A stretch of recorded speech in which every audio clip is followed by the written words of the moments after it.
Welcome to the UIAAA Connection podcast. We thank GoFan and VNN, the exclusive sponsors of the UIAAA Connection. Now operating as one combined company, GoFan and VNN offer a seamless experience through digital ticketing and athletic websites.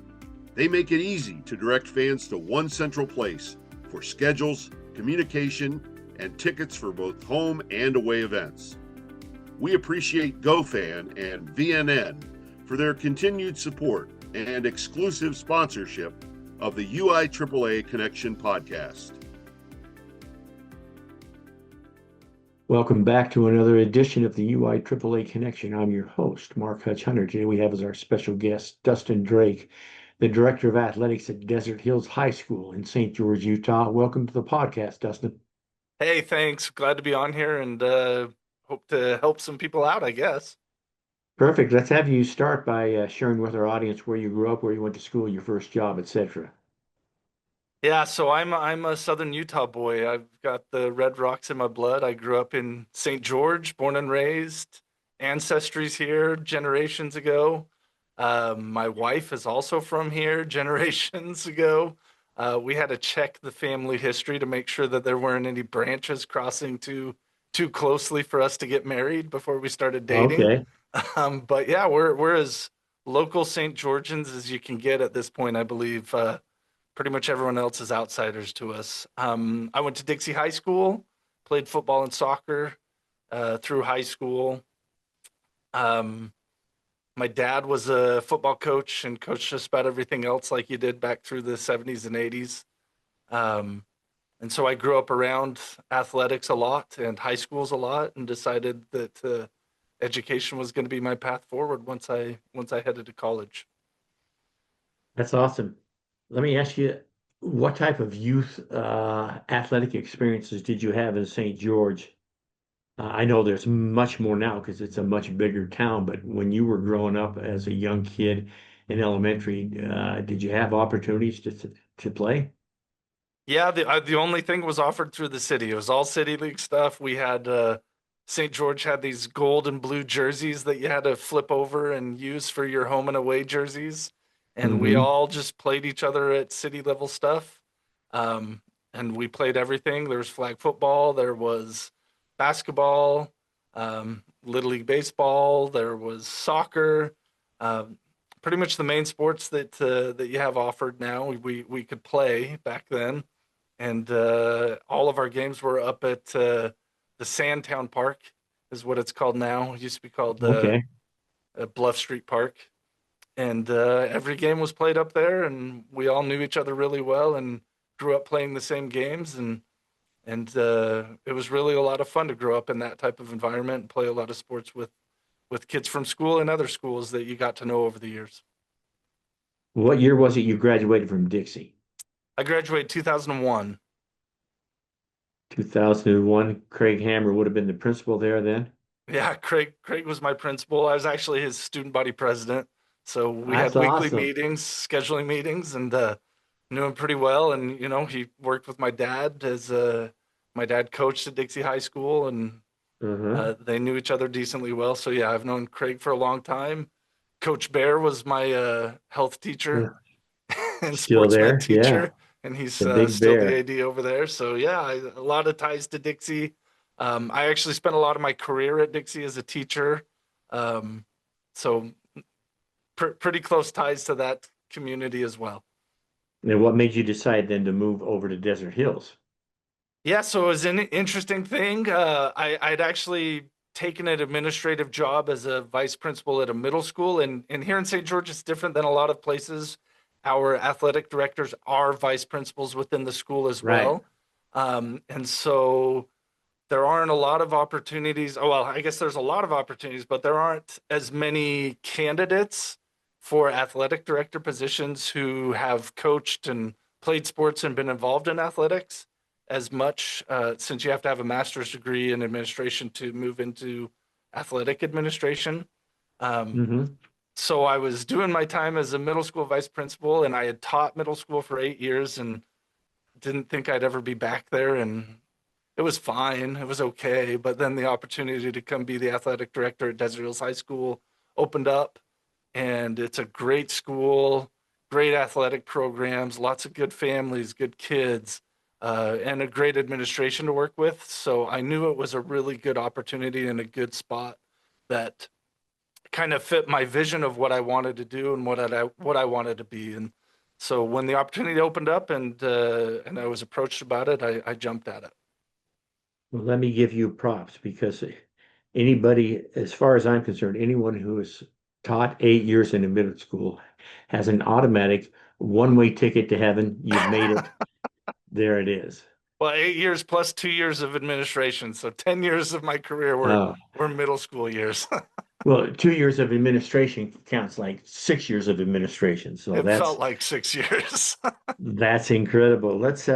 You've talked about your father and about I'll call him Mr. Hammer. He'll get a kick out of that. Talk about some of the mentors and teachers that you've had in your life that made a difference to you when you were younger and now that you're in administration. Oh man, that's a big question, right? There's a lot of people out there that have made a big impact on me. One in particular, I would say Coach Odette, who was head football coach at Dixie High School for a long time. Hmm.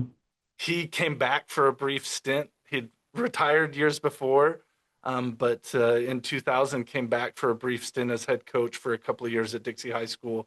And, I love that man. I really would do just about anything for him. He's since passed away, but love and respect his family. It's good to see his boy Dano all the time coaching football over at Dixie High School, and I run into him frequently with the job that I get to have, and just a good family, good man, good person to be able to emulate and be like. Um, from there, I look up to my dad a lot. He's been around sports for a long time.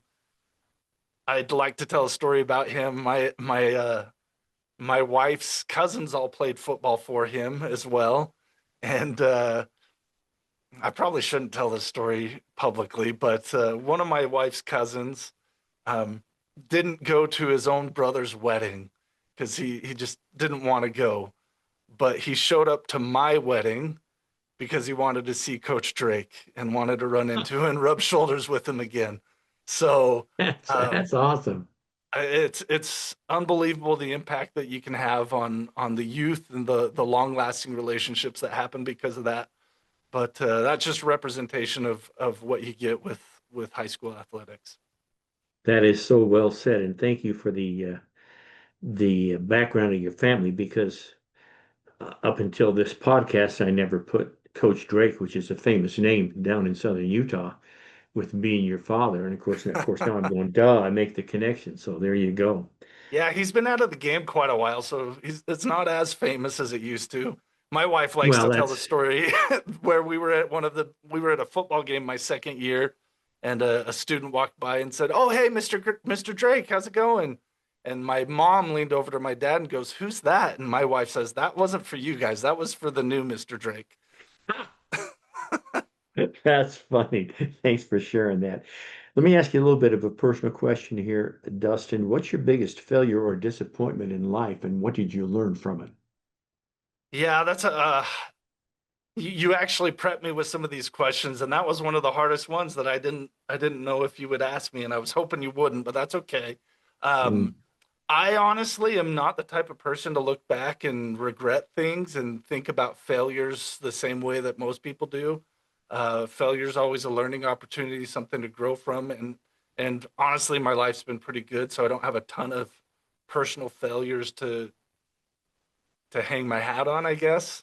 Um, the biggest failures usually come down to kind of regrets about not taking a shot when I had an opportunity to do so, passing up opportunities because I thought, oh, maybe hmm. that's a little too far out of reach. Maybe that's a little out of my comfort zone, or something that just doesn't line up with my confidence level at the time, right? So I'm Sure. thinking about jobs that I didn't apply for, um, paths that I didn't follow.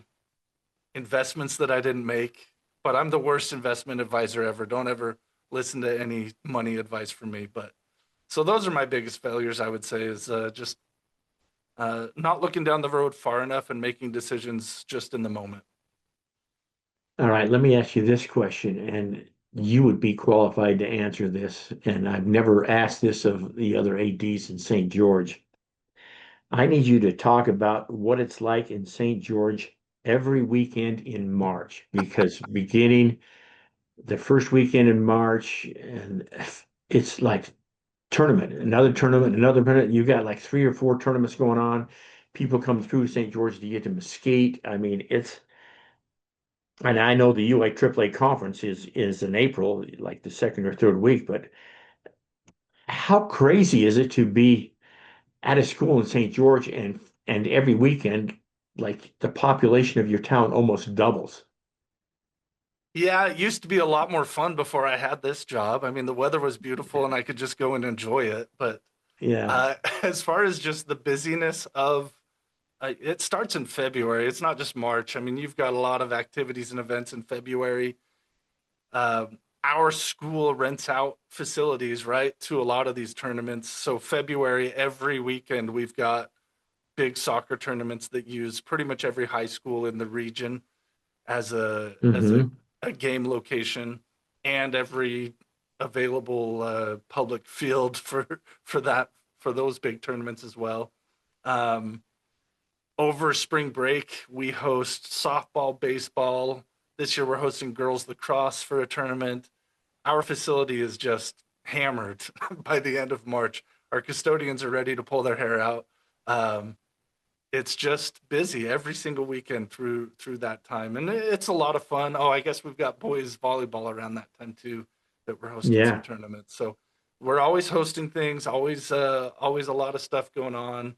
Um, but it's nice to get outside in the good weather, so we understand why people want to be here. perfect. Let's have you talk with our audience for a minute about the UIAAA, how you became involved, and talk a little bit more about what drew you to leave the great middle school administration to get back into high school as an assistant principal, and of course add AD on top of that. Okay, well, there's a couple of things with that. I would say high school is just the best, right? There's so much fun to be had at a high school. Um, Whereas a middle school vice principal, there's a lot less fun. It's more grind and grind and grind. The way I tell people is, as a middle school vice principal, I was doing 60 hours of work in that 40 hours of time. And now, as a high Hmm. school athletic director, I'm doing 60 hours of work, but it's spread over 60 hours. So the level of work is similar. I am investing more time in the evenings, obviously, but it's fun. You get to be out there watching sports, and there's a lot of people from the outside don't realize the level of work that goes into it, right? Uh, Hmm. how much grind there is to it, but at the same time, a lot of people are just jealous that that's the life I get to live, and so I just love being at a high school. The fun, the school spirit, the tradition. Um, I grew up around it Friday nights as a kid, playing football on the side grass at Hanson Stadium, and it just never got out of my system. So I've always had it as a part of me. As far as the UIAAA goes and getting involved in that, Mr. Hammer was probably a big part of that for our region. Sure. He's a big proponent Uh-huh. of it and making sure that we are getting trained. But our first year, or my first year here, there were a few of us that were um, appointed as athletic directors at the same time. And so they had us all come up, travel together, and take those initial classes together. Um, and it was really eye opening and beneficial to get some insights from practitioners about how to do our jobs better. Because there really is a uniqueness to being an athletic director that you don't get anywhere else. It's not like any other job in education. So having that training was really helpful. The following year, they actually appointed a bunch more athletic directors to positions in our county. Um, and so Mr. Hammer reached out to me and said, "Hey, will you go along with them and do the training again?" I don't know if it was because I didn't get the training well enough the first Mm. year or if I needed it. But so I was able to come up with the new athletic directors that second year and really bond with them and talk about all of the issues that were brought up in those trainings. And then that kind of set me on a path to make sure that I did my CAA within pretty much as fast as I could to get that done. Um, and uh, and it's nice to have the conference here to be able to do those additional classes here on site. But yeah, it's really worth your while to be in that group of people that's doing a similar job and having a similar experience and giving you the training that you really need to perform the duties that nobody else in your school knows how to do. That is so well said. Thank you so much for sharing that. Talk about the importance of being certified since you've been through the process. Yeah, I think it was a goal of mine to make sure that I had it completed quickly. Um, I would say the importance is that if you want to do a good job, you want to make sure that you're completing all the certifications that you can and completing all of the things that you can. I tell my head coaches all the time that fewer things are going to undermine your program than if the athletes believe that you're not committed as much as they are to the success of the program. And I believe that's wholeheartedly about an athletic director as well. So I'm going to do everything that I can to demonstrate that I'm committed to doing a good job.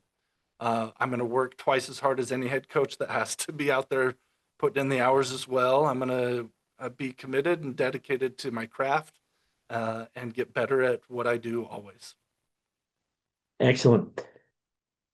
Talk about the job of athletic administrator today. And I know you've been in it for a few years, maybe not a decade like some of us have, but talk about the job of AD. Talk about how it's different or talk about how it's the same since you first got into the profession.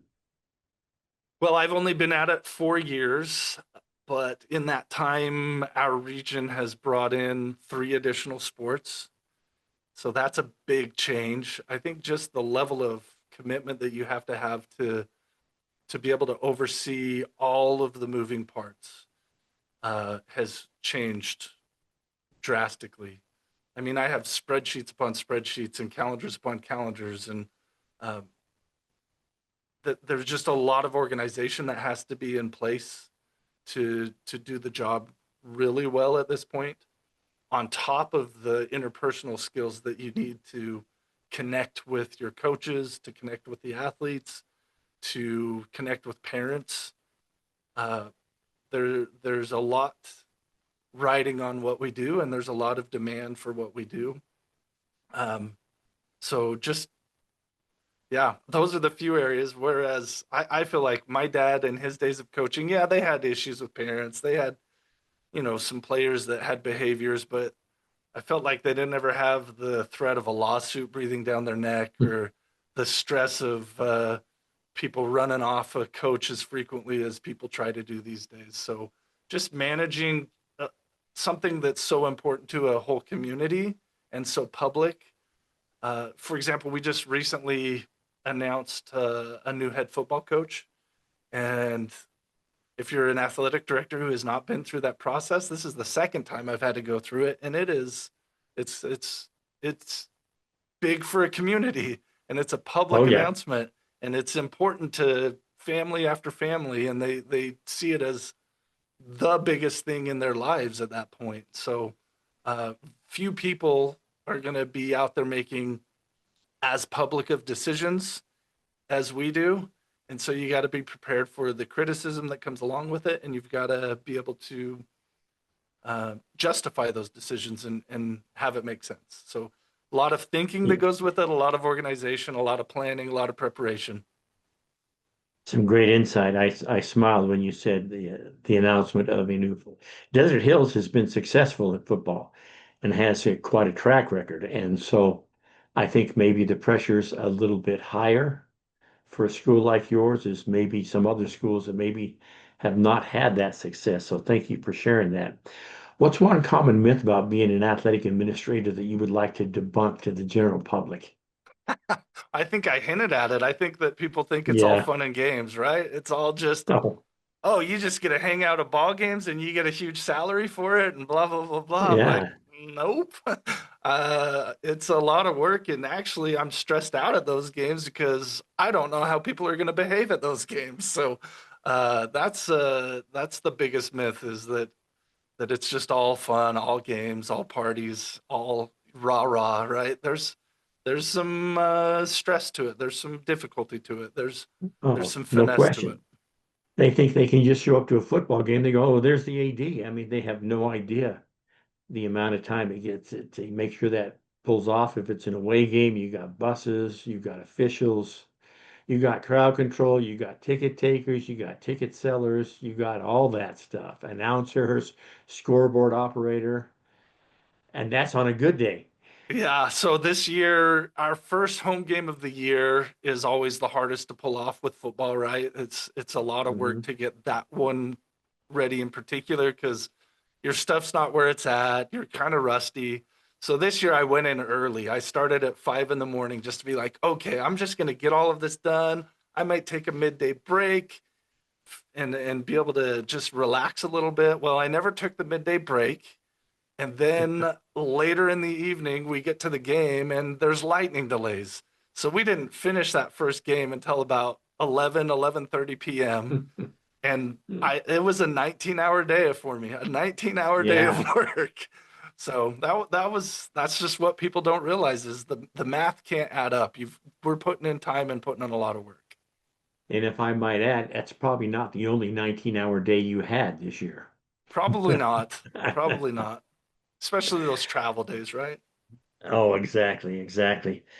Dustin, what's the favorite part of your job? I think everyone's favorite part of the job should be interacting with the athletes and just watching them build confidence, grow, learn. I've kind of shifted my view on what sports should be a little bit. Um, Sometimes people will try and say, like, well, I just want my kids to have a good experience. And I'm kind of the point where it's like, for my own kids, I want them to have a bad experience. Like, sports are meant to toughen us up a little bit, teach us to be a little bit grittier. And so I've when people come at me with that, I kind of push back a little bit and say, no, it needs to be hard. We can do some hard things every once in a while, and it needs to be difficult and push through it, grind it out, struggle through it. Maybe you're not getting along with your teammates or your coach. That's fine. That's part of it. That's what sports teach us. It should be challenging, difficult, hard. And I wouldn't be where I'm at if I didn't battle through some of that as an athlete. I love that. Thank you for sharing that. That's a very, very important point. Let's finish up with a couple of questions. The first one being this. You got suggestions for a brand new AD, first or second year, and they've got to follow Dustin's suggestions in order to become successful. What would your two suggestions be? Yeah, this one's a good one too, right? I wish I would have known what I know now when I started. For Hmm. me, the biggest thing is right now is having head coaches prepared for the jobs that they're jumping into. Um, so I'm a big checklist guy. So it did take a while to produce, but I've got a training process that my head coaches have to go through now where it's okay, you're going to spend 30 minutes with this secretary and this is the checklist of things that she's going to go over and make sure you know how to do. All right, after you do that, schedule a different day with this other secretary and you're going to go over finances and make sure you know how finances work. Okay, and then you're going to spend some time with this person. You're going to go over travel and here's your checklist of all the travel stuff. And in the end, you're going to meet with me and we're going to go through all of those checklists. And I've got my own checklist of things that I need you to do. Oh, and by the way, here's your checklist to get ready for the season. Um, so I've got mine right here that I give my head coaches. I don't know if you can see that too well, That's awesome. I like but it. but it's okay, here's your checklist to get ready for the season. And it's been super helpful in following up with coaches that aren't really measuring up to the task, to go back and say, like, it was on the checklist.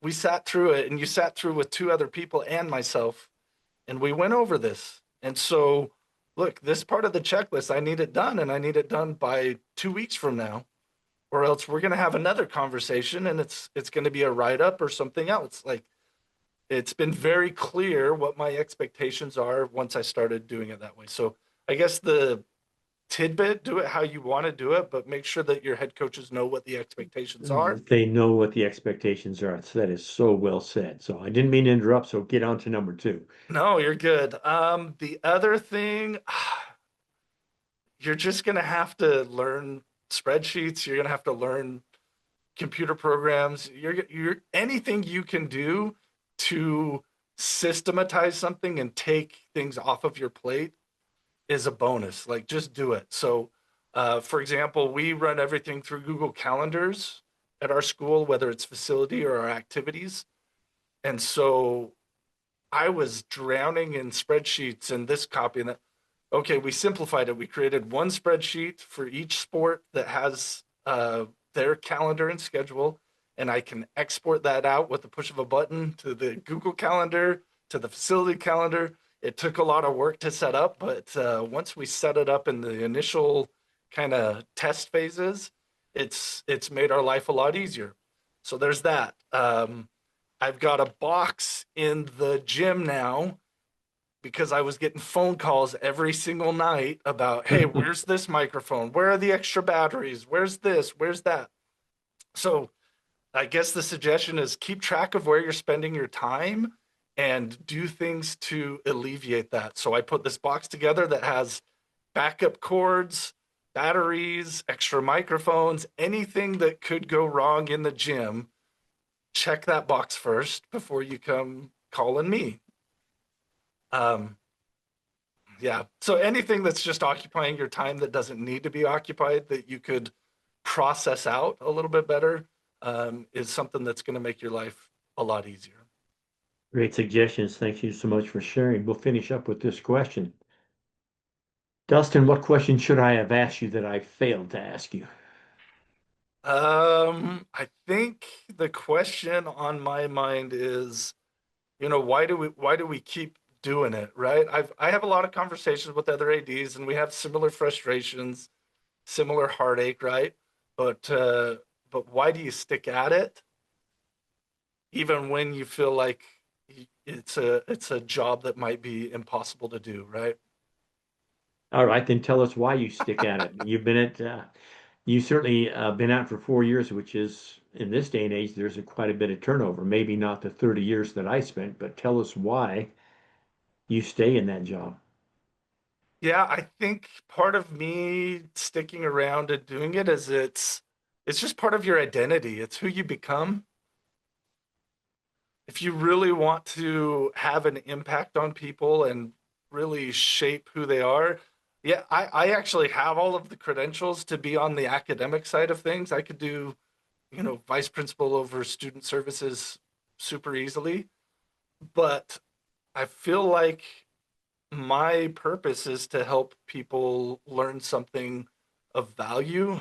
Whereas I don't know, the education side of things isn't drawing me in as much, right?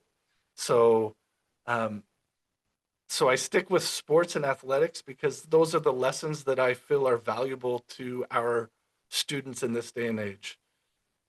Be Couldn't have tough, said it. have some Yeah, grit, learn to do some difficult things, and apply it in your life beyond high school. couldn't have said it better myself. On that note, that wraps up this edition of the UIAAA Connection. Again, our special guest today has been Dustin Drake, the Certified Athletic Administrator and the Director of Athletics at Desert Hills High School in St. George, Utah. Dustin, thanks so much for being on the podcast. Hey, thank you for having me. I appreciate some representation from Southern Utah every once in a while. It's fun.